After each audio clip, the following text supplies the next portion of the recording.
Good morning, everyone. Welcome to the fourth episode of the Winner's Circle podcast. Today, I have a very special guest from the Beirut Digital District here. His name is Arthur Bizdikian.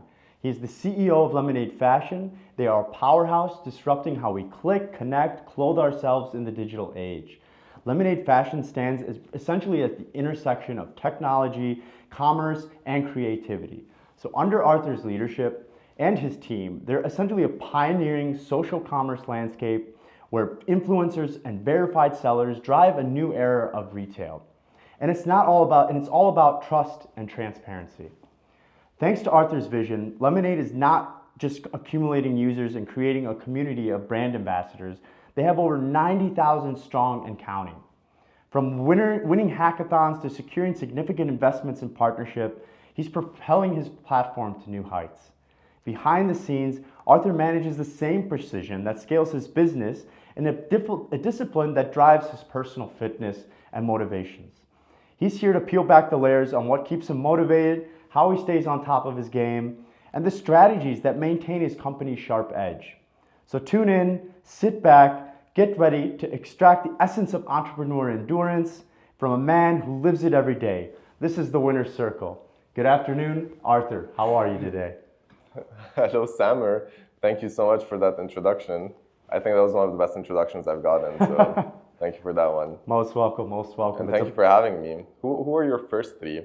I'm actually disappointed that I was not your first choice for the first episode. Great question. And first off, you were actually my first choice, but I think the idea was kind of still coming together. And honestly, for me, it was more about availability. My first episode was actually with Karim Jazar. Right now he's currently working in KSA with Nazma Partners as a head of HR. But he was actually a big guy here at CMA, CGM. Cool. And episode 2 was Siem Haidar. She works at her own creative agency, PR consulting, amazing Lebanese entrepreneur. And then the third episode was actually my friend Anthony from Routes. So if you know Routes, you know Batroon. They do the SUP rentals, and he's kind of building an ecosystem around adventure in Batroon and tourism. So yeah, of course, with time and everything. But thank you so much, Arthur. Thank you for having me. Let's jump right in. I'll tell us a little bit about the business, Lemonade Fashion. You guys have an office here at Beirut Digital District. You're in Abu Dhabi, Armenia. Let's start with that. Yeah, of course. So Lemonade Fashion is a next generation retail technology startup.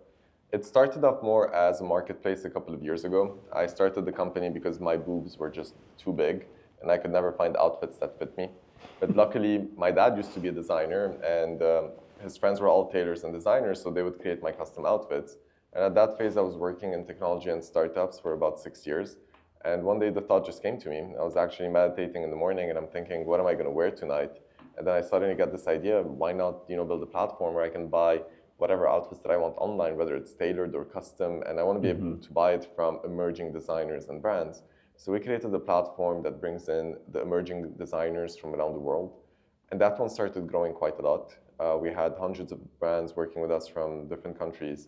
And then when we started working with mega influencers and we created a lot of content which went viral, Sure. I think our peak video had 30 million views within 24 hours. Wow. We started noticing that you were onto something. Yeah, it was actually going quite well, but we noticed that social media was actually not built for e-commerce because we're always doing campaigns on social media, and that always sends traffic to third-party websites. You're never able to actually buy on the same platform. When you see an ad on Instagram, you click on it, it takes you somewhere else, and then you repeat the journey. Sure. That actually is very bad for e-commerce because you lose more than 61% of your audience when you're sending people from one platform to another. We also noticed that people don't really trust influencers as much anymore because we all know they're getting paid a lot of money to promote a product. And we don't trust the products that we see online because we don't know who the sellers are.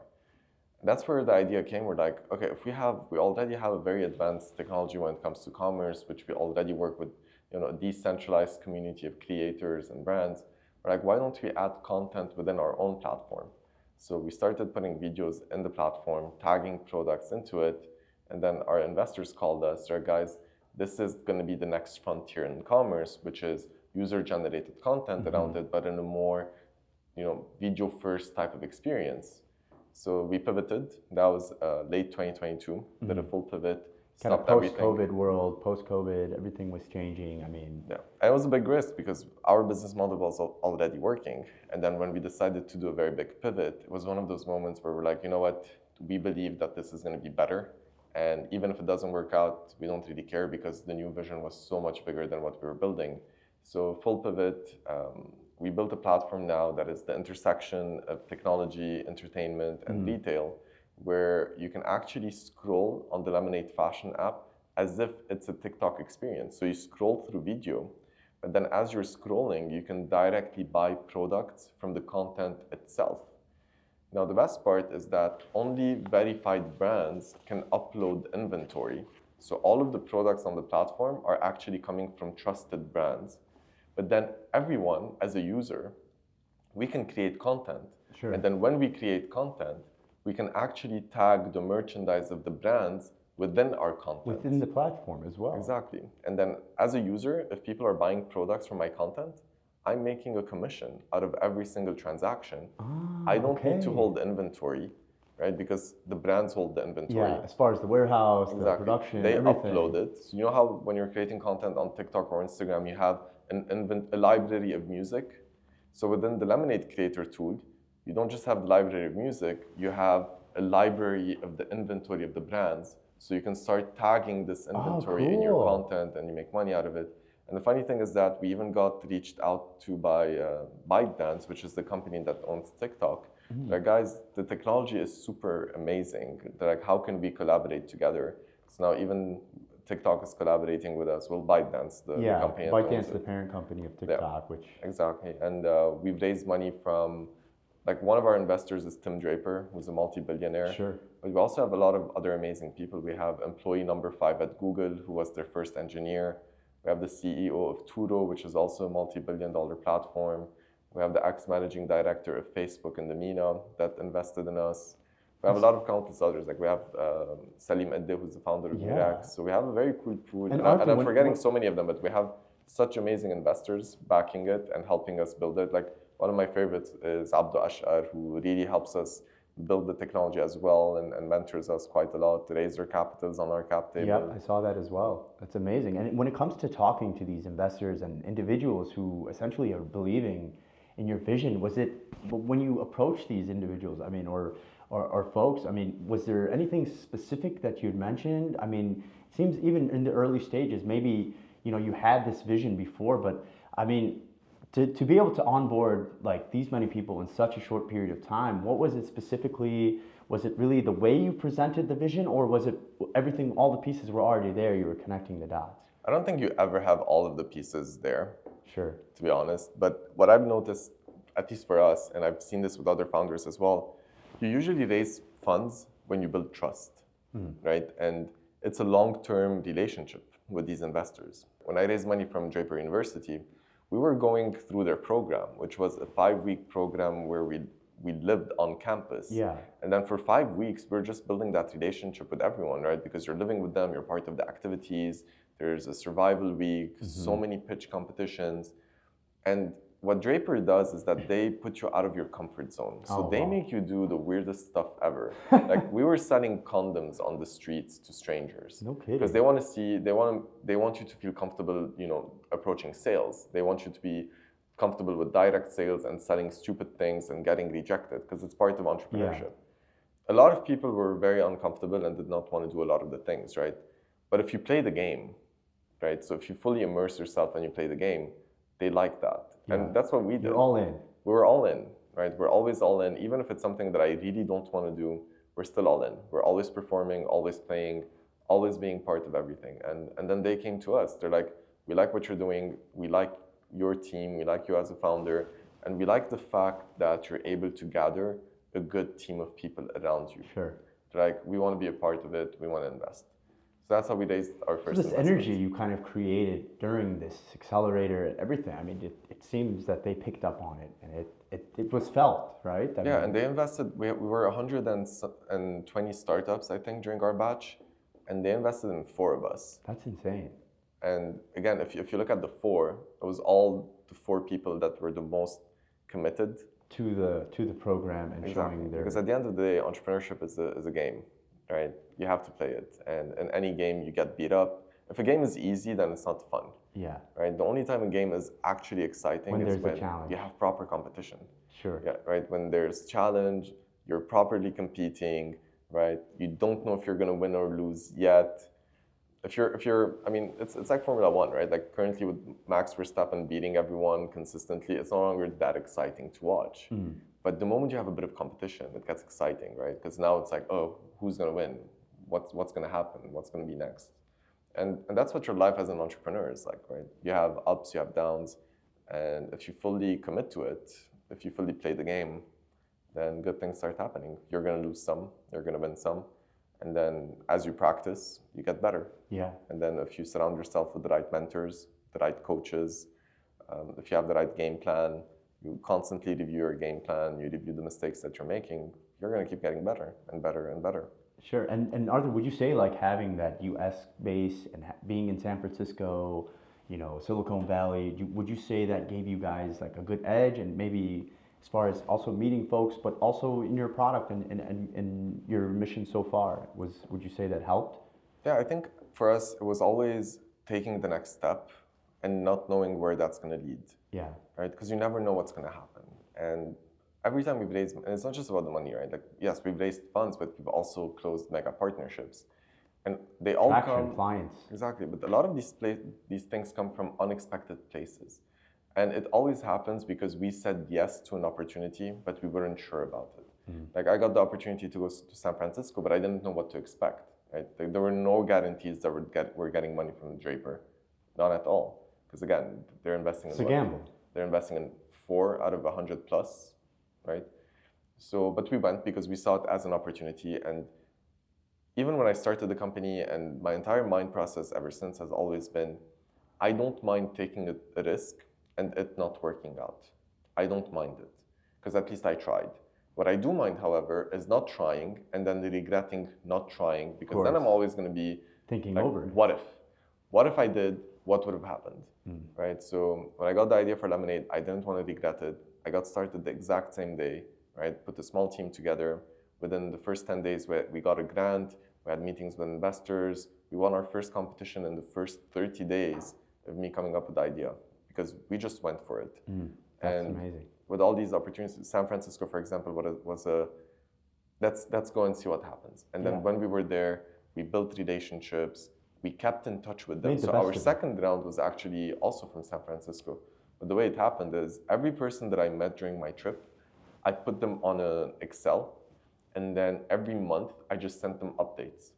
Right. And then after the 6th month, I got an email back from one of them. He's like, I love your progress and we want to support you.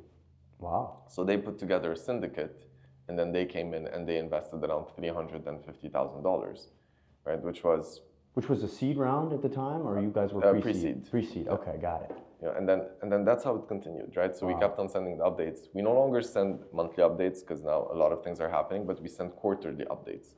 Until this day, every time we send out the quarterly update, we get new opportunities out of it, because someone reaches out and they're like, oh, you know what? This is the person I need to connect you with. Sure. So, and for the audience, when we talk about these updates, we're talking like new partnerships, traction, updates to the product. I mean, this is kind of like a snapshot of the quarter or since you've last spoke to them, correct? Yeah, and I'll tell you the methodology behind it and how we reached it, because we stand out one of the best updates right now. Like even other entities now are copying our templates. But I'll tell you why we got there in a bit. But to answer the previous question, you always need to be networking. Right. Because success is all about the people around you. And it's with people that you succeed. So you need to meet these people. You need to go where the opportunities are. That's why we're always traveling. Where we went to Qatar for Web Summit. Sure. Didn't know what to expect. It was the first Web Summit happening in Qatar. There, by the way, yeah. We raised $600,000 from Qatar because of that one event. And I was this close to not going. It was the last day decision where I told my co-founder, I'm like, you know what, let's just go and let's see what happens. Same thing with Dubai, right? Every time I go to Dubai or Abu Dhabi, like Hub 71, we had an opportunity to go there. We applied. We applied the first time, they rejected us. And then we applied again the second time, and then we got accepted. A year after or yeah. more? No, a year after. The next cohort? Two cohorts. Okay. Right, so we skipped one, and then we applied to the one the rejection after. didn't deter you? No, but again, you're going to get rejected a lot. And I think it's a good thing we got rejected in the first place, because we got rejected with our previous business model. And then when we pivoted, it became very exciting for them as well. And then when they took us in and they invested, the support that we got is insane. Like right now, we work very closely with them. They introduce us to everyone. We're raising a lot of funds because we're in Abu Dhabi now. All the partnerships we're getting in the UAE is because we're part of Hub 71. And through the network and through networking and everything you guys have been doing. So we're always on the move. We're always meeting new people, because you never know where an opportunity is going to come from. And I tell everyone, when I started the company, I had no idea what I was doing. No clue. We just had one rule, which was every time I doubt myself. So every time, you know the imposter syndrome, and you're like, why are you such an idiot? How are you the one who's trying to change the world? Negative self-talk, yeah. You're not going to be a billionaire, don't be an idiot, and so on. Don't shoot too high. Exactly. So my mindset was that every time I doubt myself, I'm just going to pick up the phone and call someone and book a meeting.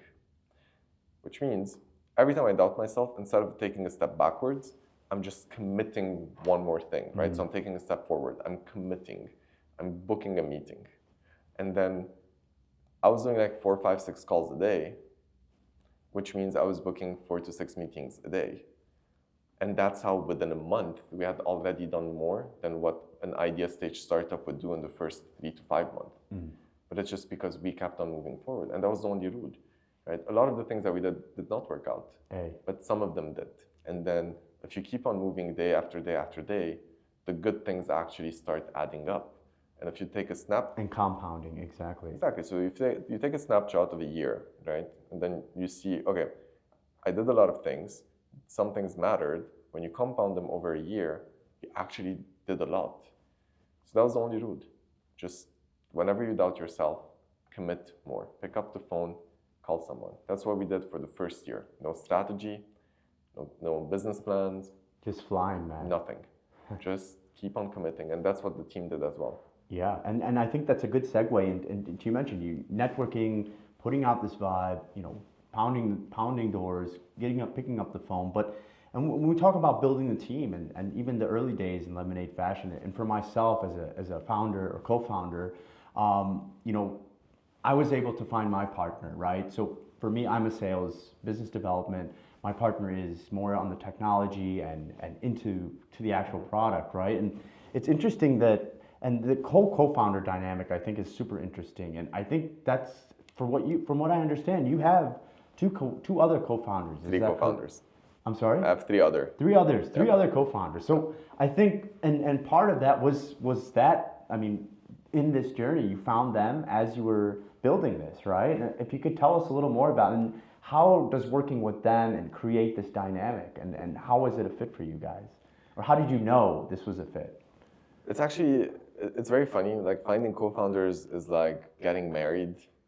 It's, first of all, you need to put together what is the vision for your life. Like if you're getting married, it's like, I have these core values that I believe in, and this is the way I see my life happening, and then I want to find someone who can do that with me, right? Yeah. So with co-founders, it's the same thing. So I come from a slightly similar background to yours, right? Where I'm on the business development side. I've been working with startups for a while. I'm a good presenter. I'm good in putting together the vision and booking meetings, moving the needle. Exactly, taking the risks, right? So I am comfortable with taking risks. But at the same time, I know that I need a CTO because I'm not on the technical side, right? And I'm not, so back then when Lemonade was pure fashion, I was not on the fashion side. So, and then soon after I discovered that fashion is actually split into two, because fashion has the creative side of fashion, but you also have... It's a deeper world than just this. Exactly, because you need the commercial side of fashion. So and it's not the same skill set. So it's very hard to find one co-founder that can do both of them. So that's how we split the concept of who to bring in. But again, I didn't know these people yet, right? And it was all networking. So when I was looking for a CTO and we were bringing in CVs and so on, I didn't find anyone interesting because asking for people to send you a CV for a co-founder position is very hard. For sure. Because that usually means that this is a person looking for employment. So that approach already does not work. Because the co-founder is Out of someone, the gate, they're looking for a salary or something steady, yeah. Like we did not take salaries for the first year and a half. And even today, the co-founders got paid less than the rest of the team, right? So the way I found my CTO in the beginning is I had this friend of mine who was interning with us, and till this day, I don't understand why she was interning with us, but she just said that she wanted to be part of that beginning energy, when we're creating something, and she would just help us out with whatever help we needed. And then she told me one day that, oh, by the way, I have a friend of mine who's a genius. You should meet him. Okay, I'm like, sure. Simple as that. Let's have a coffee. So she introduces me to her friend. His name was Mo, Muhammad Ali Baidoun. And he was still a senior in university, but he had already done internships in Google, and he was taking, so as an undergrad, he was taking PhD level courses already. And the guy was he's already advanced insane. In his journey already. And he was a self-taught engineer. Like when he was 10 years old, he was playing a game, the game crashed, and when sometimes the game crashes, you see the source code? Exactly. So he fixed it. And that's when he was like, oh, I can start building my own games. Yeah. And then he started developing his own games, as a teenager. And then when he was telling me these stories and I'm listening to it. This is extraordinary. Exactly. And I'm like, okay, do you want to build this company with me? I'm like, do you want to build the tech side? And we can become co-founders. He said yes. So that's how I got my first co-founder. And then I did bring in another co-founder to lead the fashion side, but I had to let her go early on, which happens. And it was very painful, but we had to do it because she was not the right fit. And that does happen, definitely. And it wasn't so much about the skills, more as the attitude, because again, she came more from, she needs a background, she needed something where she needs to feel a bit more safe at that moment, because she was looking to start a family as well, and it was still very early stage. Yeah, and I'm sure it was a tough decision too for her. And we needed to travel a lot, and she was not able to do that. Yeah. So we had to let her go. And then I found my second co-founder. It was so random. I was actually invited to be a jury member for Mr. and Mrs. Rashaya, which is very random in itself. And then the jury member next to me is an actor, and we became friends. It's like, oh, let me introduce you to my best friend's wife. She's doing a fashion show next week. No kidding. And then I You're got just kind of connecting the dots. Exactly. There. So I got a message the next day from Donna, and she's like, hey, Saad told me that he met you. I'm doing a fashion show this week. Would you come? So I go to the show. The show was packed. It was insane. And after that, I talked to her. We met the next day for a coffee. My plan was to bring her on board as a vendor. And then as we're talking, I'm like, okay, this person is different. She's not like the everyday designer. Yeah. And I asked her, I'm like, Donna, what would you rather do? Would you rather own your own brand, or would you rather own a piece of thousands and thousands of brands around the world? She said, I would rather own a piece of thousands of brands around the world. Okay. So she joined me as my second co-founder. And then a week later, I'm in an event with Endeavor. I meet this cool guy, and we have coffee the week after. And then we talk for 3.5 hours. And he turned out to be like this very big executive in the world of fashion and retail, and he was the CEO of a tech company in the 80s, super successful person. And I'm like, okay, but let me talk to my co-founders. Let me talk to Donna first, right, before onboarding you as our fourth co-founder. Yeah. And then I called Donna. I'm like, Donna, I met this guy called Nadim Shammas. She's like, wait, is it Z Nadim Shammas? I'm like, I didn't know there was a Z before his name. She's like, wait, I'm going to send you a picture. And then I'm like, yeah, this is the guy. Yeah. She's like, what happened? I'm like, oh, we talked for 3.5 hours. He loves what we're doing. He wants to help us. He wants to be a partner in the company. But I told him that I need to talk to you first. She's like, no, of course, get him. Akid, yeah. And then I call him back. So it turns out, one-time deal. Yeah, so it turns out Nadim is like this titan in the industry, 40 years experience. He was a jury member on Fashion Stars. He's the ex-GM of Elisab, owns Fassonal. This was the world you guys were in. I mean, this is huge. Yeah. So he was one of the people that launched Fassonal. He owns luxury stores all over the world, consultant to some of the biggest brands like Kiko Milano. He's on the board of directors of Bassam Fattour. So overall, very experienced person. And then he joins me as my fourth co-founder, and then we built the company together. And I'm not gonna lie, the relationship was not always easy. Sure. Because again, it's like marriage. We go through ups and downs. Different personalities as well, different Exactly. Sometimes I'm in a good place and they're not. Sometimes they're in a good place and I'm not. And that's the good thing about having co-founders and partners, right? Like, if you're not feeling well, if you're feeling down and you're exhausted and you might be going through some personal stuff, my job is to tell you, "Hey, don't worry, we got this and I'm here for you," right? Yeah. And sometimes I'm going to be there. I'm going to be completely burnt out, or I might be going through some personal, stuff, whether it's health-wise or family-wise, right? Things happen, and I might not be in the best place. And Sure. that's when my co-founders pick up the pieces, Your and support system. exactly. So just the fact that I know that I have people in my corner and I know that I can rely on them keeps you going. Yeah. Because when things are tough, you know that you're not alone in this. And also gives you maybe some more courage to go and take that next leap, knowing that, listen, if I'm going to fall down and I've got a team to lift me back up. So, Yeah. and that's really amazing, Arthur. First of all, I really appreciate you sharing that. That's huge. And I think that segues into your own personal challenges and how what you've faced. I mean, obviously, you know the situation now, and even before with the crisis here in Lebanon, and what you've been able to achieve so far with Lemonade Fashion and your team of co-founders and partners truly has been amazing. I'm interested to know, Arthur, like, what maybe if you could share with us and maybe the audience too, like, if you could share like a time where you really maybe struggled, or maybe there was just a wrong turn you took. And for me, a lot of, well, personally, the reason I even came to Lebanon is because my dad died, man. He got sick. He had cancer. This was a total, like, kind of curve, right? Not expected at all. So maybe if there's an experience or something that you went through or something that you faced where, like maybe you were just uncertain with the future. So if you could tell us, and then how you were able to kind of get over that and reach, because I mean, for me, we're all facing our own personal challenges, something, man. And it's, forget like the business and everything like that for a second. Like, tell us a little bit about a kind of maybe a personal story that you faced. Maybe it's, anything. Go ahead. Like, honestly, I'm not sure. Like, I face personal issues all the time and difficulties all the time, right? Because the path that we took is not an easy one. Yeah. Like, or again, it could be an event or something, right? It doesn't have to be maybe a personal, but go ahead. I'm trying to think if I had, like, luckily, I don't know, I feel like lately I don't really have personal events happening a lot. So my personal life has been a bit stable. That's good. On that sense, but it has been very hard because when you're building a company, especially when you're building it from unstable areas, right? You're always prone to outside factors that interfere, and at the end of the day, we deal with people. Right? Yeah, So it's a people business. exactly. Having 3 co-founders means that every time they go through something, you're going through it. As So well, when so they have together. family issues, it's as if you have family issues. Right?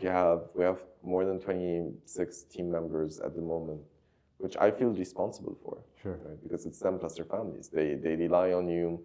They rely on you for their livelihood, their dreams. Because again, they joined you because you're building something big. They have stock options. They're not just in it for the short-term money. They're in it because they believe that our company is going to allow them to live a very beautiful life in the future. It creates a great life. So they're investing with you.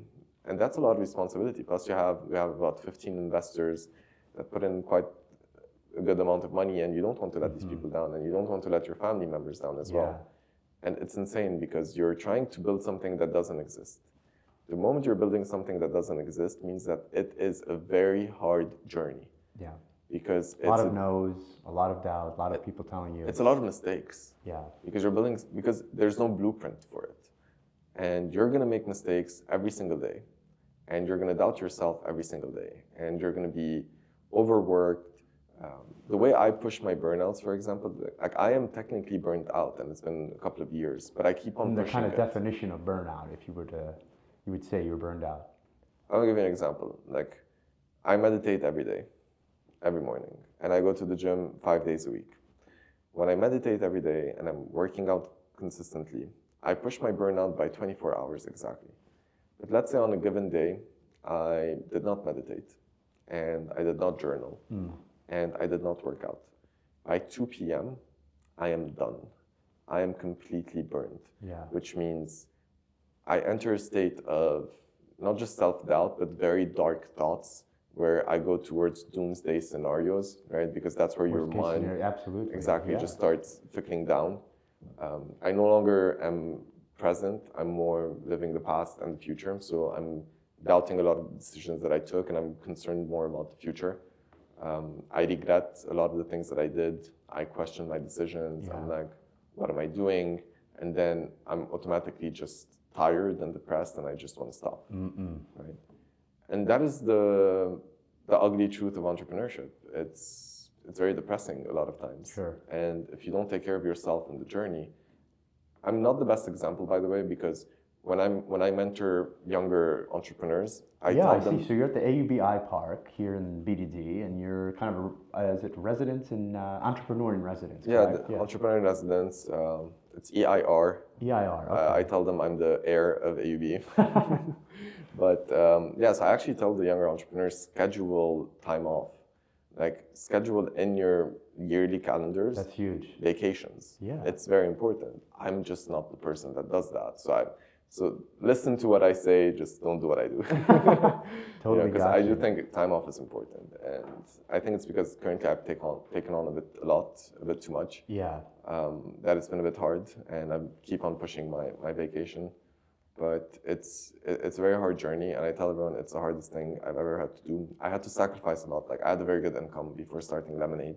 I went from making a lot of money to being in debt within a year and a half. Which is the sacrifice you took to exactly. To which took a very big hit on my mental health, and it took a big hit also on my health. Like at some point I gained weight, and then I was like, no, this is not sustainable. And then I started, dieting again and exercising properly. You have to take care of yourself in the journey. It's not easy. It's hard. Of course. Surround yourself with the right people, because some people will just suck out the energy. Yeah. And those are just the worst. Like the worst thing you can do is surround yourself with negativity, surround yourself with people who gossip, surround yourself with people who are always pushing other people down. Instead, what you want is you want to surround yourself with visionaries. You want to surround yourself, and I never understood this factor until recently, but surround yourself with people who are kind and actually loving. Yeah. Surround yourself with selfless people, because they make you a better person. Absolutely. And Arthur, that's an amazing point too. I think you become your environment, right? And who you surround yourself with. And I'm interested to know, like, you've been doing this for a while, and you've met a lot of people, a lot of investors, partners, co-founders, just amazing people in this journey. I'm sure you've learned a lot, and I'm curious to know, like, what were maybe some of the, like, I don't know, maybe the top 3 most important themes that maybe you've kind of picked up on within this journey up until today, where we're sitting. Like, obviously you may not have visioned yourself being at this point, or maybe you did, but I'm curious to know, like, what were some of the most important lessons that, like, you maybe personally have learned, or for the business, and how those lessons have really impacted you. I mean, it could be anything, right? So I'm curious to know. I think it's hard to pick the 3, but the first one that I'm going to go with, I think this is one of the most important skills you have to learn is, see, a lot of time we assume something's going to happen. Like we fear the worst, right? And I learned this from my co-founders, like I might be very annoyed from one of my co-founders at some point. Mm-hmm. And in my mind, I'm like, oh, this person is going to leave me. This person is working on something else. And I get all these doomsday scenarios, and I would be like, okay, the next call is going to go so bad. We're going to fight about this and this and this, right?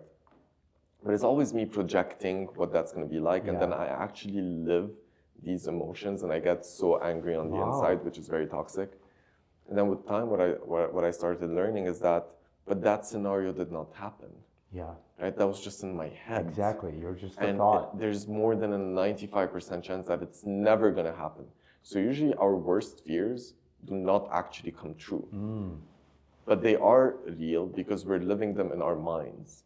So what I learned to do is that every time I notice that my mind is going towards projections, right? The moment my mind is trying to assume what other people are thinking, what other people are doing, I stop it. I'm like, no, that did not happen. Yeah. It is not reality. So until it actually happens, do not think about it. But that is a constant exercise. Like you have to do that every single day. You have to be aware of what you're thinking. So the moment I started feeling this anger inside of me towards people, I'm like, stop. Why are you feeling this? Did they actually do it? No. So it's like a self-awareness. Exactly. You know, Are they you're going to starting do to- it? Yep. Probably not.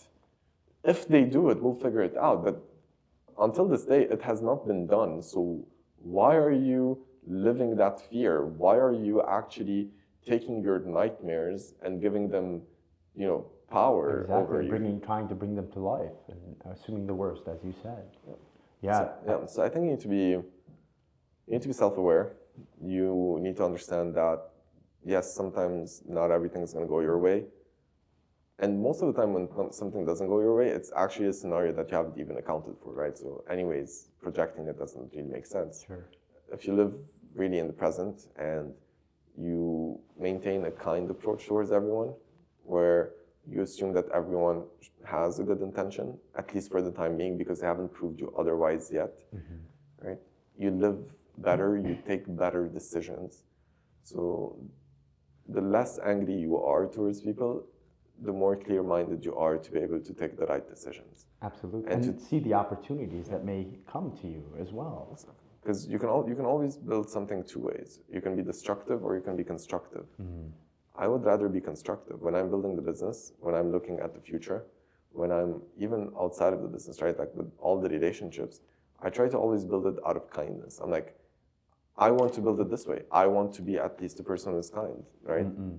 I don't want to hurt people. I don't want to step on them. I don't need to burn a lot of bridges to be able to succeed. That's not the way I want to do, right? So Absolutely. I think the journey matters. The way you do things matters a lot. And I would much rather build it out of a place of happiness and a place of mutual success. I tell everyone, if we succeed together.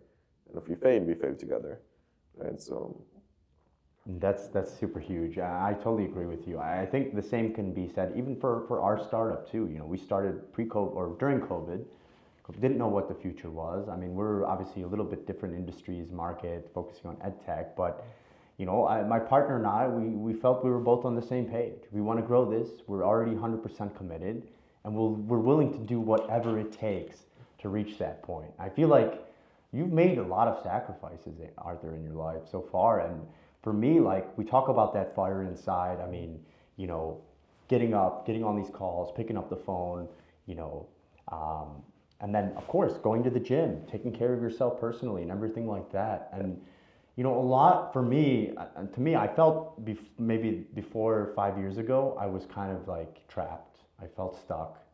Maybe, you know, I wasn't in a good place in my career and just in general, right? My dad was sick, but eventually I kind of turned this negativity and all that into that fire inside me. And that's what gets me out of bed, right? And I guess for you, Arthur, I mean, you're juggling a lot, you're doing so much, but or maybe it's even someone that inspired you or something that happened to you. What keeps that fire going in you, man? That gets you on the virgin, helps you sit with the mentors. I mean, it's a lot, bro, but you have to see something. It has to be something greater. it's two different things. First of all, you need to look at what matters to you in your life. And for me, what matters, the people around me matter, my family matters, and the quality of life that I can give them matters a lot, right? So that's the first thing. So the reason why I do a lot of different things is because when people believe in you and people trust in you and people have supported you, you want to give back. I want to make sure my family is taken care of. I want to make sure that in the future my kids, you know, have a role model to look up to. I don't want to spoil them too much, but still, they need to have a role model to look up to. Of course. I want my parents to be happy and retired. I want my brother to be happy. I want my, team members, co-founders, every person that is part of my journey today. And this whole ecosystem that you've built. Exactly. So I want them to succeed and I want them to be happy. That is what makes me keep pushing even when I'm tired. Now, when it comes to setting up my life, what keeps me going, what makes me hungry for growth and so on, it's actually the life vision that I have, right? And anytime you want to make a change, it's not about changing the habits as much as it's about changing the identity behind it. So every morning when I'm journaling, and I try to journal every morning. It's a great habit to have. Exactly. And when I'm journaling, I'm not usually complaining about the day. That's why I journal in the morning.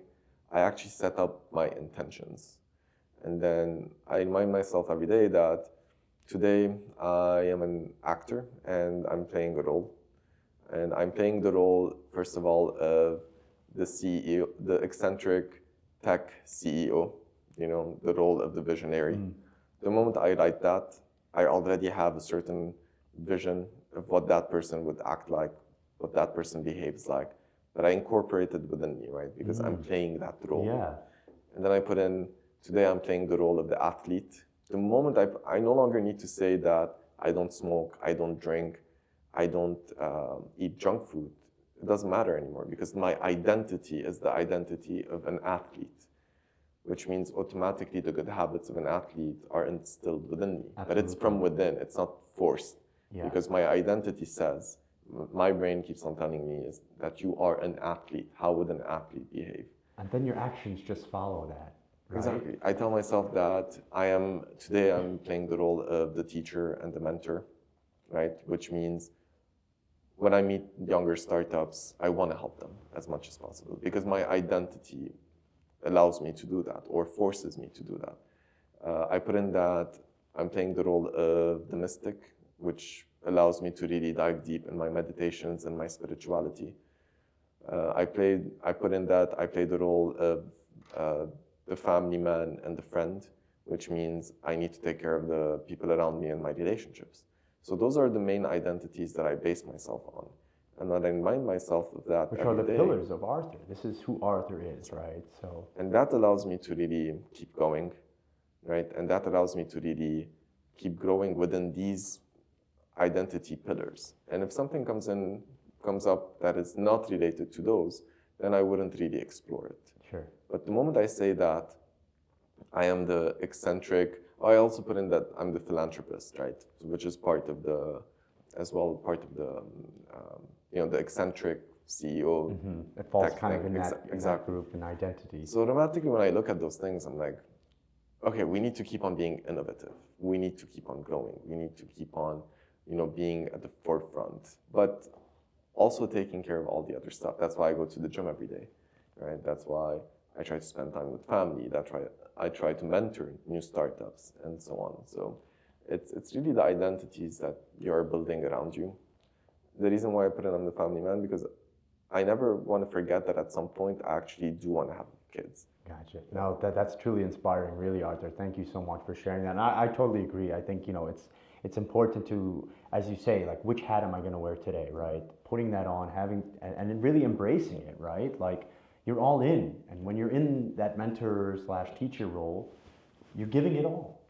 And just to cover the third part, which is, because you told me 3 things. Yeah. And I also told you, I'm going to tell you why we send out good quarterly reports. And they're connected to each other, which is when you identify the identity that you want, right? So let's say I put in, I want to be the best tech CEO, entrepreneur, whatever that is. You look at other very successful ones and you start looking, you don't want to copy them. Like, I don't want to be an Elon Musk, nor do I want to be a Mark Zuckerberg, nor do I want to be a Bill Gates or a Richard Branson. These titans of the... I don't want to be them because it worked for them, right? But there's one Elon Musk and there's one Mark Zuckerberg and there's one Richard Branson, just like there's one Arthur. So I still need to do it my way. But when you look at all of these people, you see small similarities, right? Because success leaves clues. It does. And then one of the things that I noticed is that every single one of those, like Warren Buffett and Elon Musk and Richard Branson and so on, they send out the best investor update emails. So what I did is that I went on Google, and as an entrepreneur, Google is your best friend, right? So I went on Google and I started researching, quarterly reports sent out by Elon Musk, yearly reports sent out by Jeff Bezos. Check them, yeah. Because Jeff is also very, very good at sending the shareholder update email. I checked out what Warren Buffett sends out. And then I started looking at those and then looking at what are the similar things that they send. And then I created my template, which is the one that I send out now. And we send this out kind of taking the best components of each and bringing it together. That's amazing. Success leaves clues, and that's why it's very important to research the people that you look up to, but you need to understand what are their limitations. When I look at Elon Musk, for example, yes, I don't want to be Elon. While he is the most innovative person in the world, he's not the happiest person in the world. True. He's unhealthy, he doesn't have good relationships, and he's arrogant. Of course. That's not the way that I want to be, right?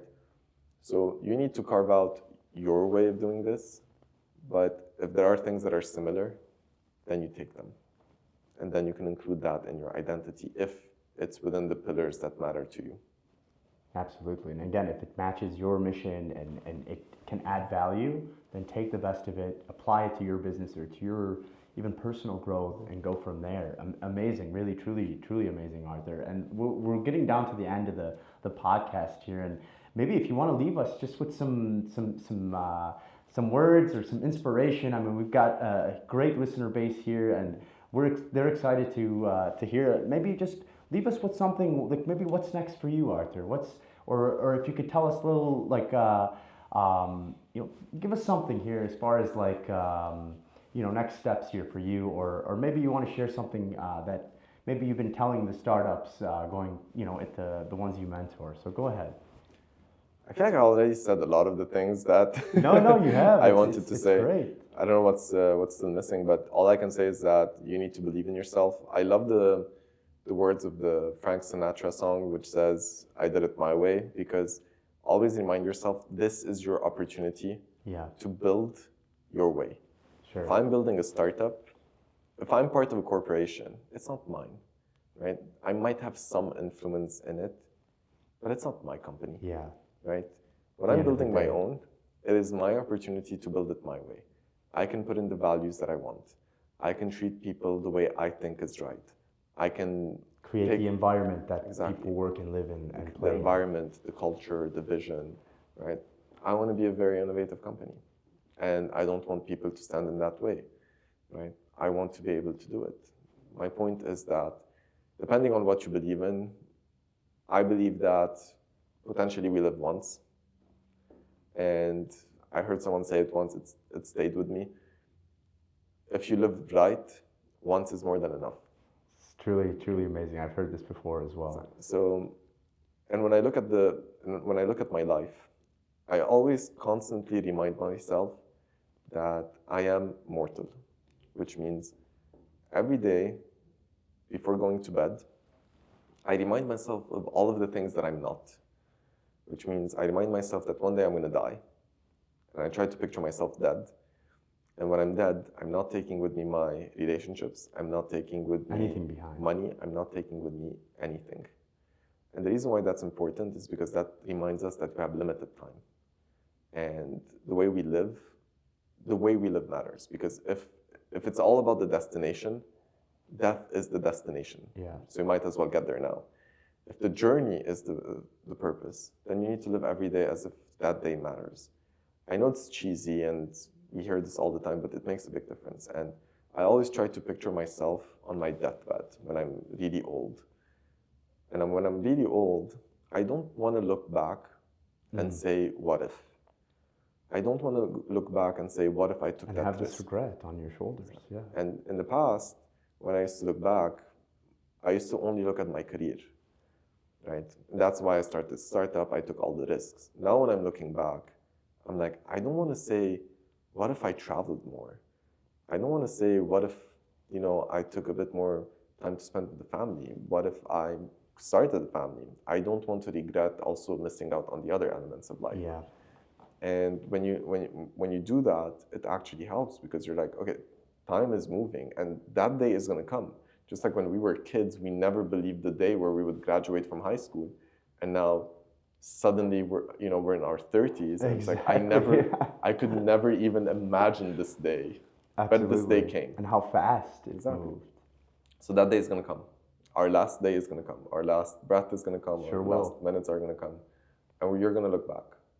And when I look back, I just don't want to have any regrets. I don't mind fucking up. I don't mind making mistakes. I never even remember the mistakes that I made. Yeah. Right? What I do remember, however, are the things that I wanted to do, but I never had the courage to take that step. And that's what I always regret. That's what keeps me going. That's why I commit to different things. I build Lemonade as if it's a multi-billion-dollar company. I never believed in the limitations of the country, never believed in any of the limitations. Because for me, the world was always, where we're playing. And yeah, that's it. Just live life with no regrets. And like you said, it's your story, and make it the greatest story ever told. Yeah, I mean, I know what my autobiography is going to be. Like the title of the book that I'm going to write at some point is going to be Extremely Fucked or Fucking Extreme. But that entire thing is absolutely. That entire thing is. Well, I'm looking forward to the autobiography, to be honest. Extremely fucked or fucking extreme. That's how I live my life. That's amazing. Well, Arthur, thank you so much for your time today. I mean, honestly, for me, I mean, this has been a powerful, powerful conversation. You were able to share some really great things. I hope the audience can take away something from this and use that energy and use that passion that you have to really crush their industry or their vertical. And again, thank you so much for your time, Arthur. Thanks for having me. This was a lot of fun. It was so much fun, and good luck. A lot of self-reflection today. Yeah, of course. Sometimes once you talk about it, it makes you impacted. So good luck with everything, Arthur, and to your team, and best of luck. All right. Thank you, Samer. Same to you. Great.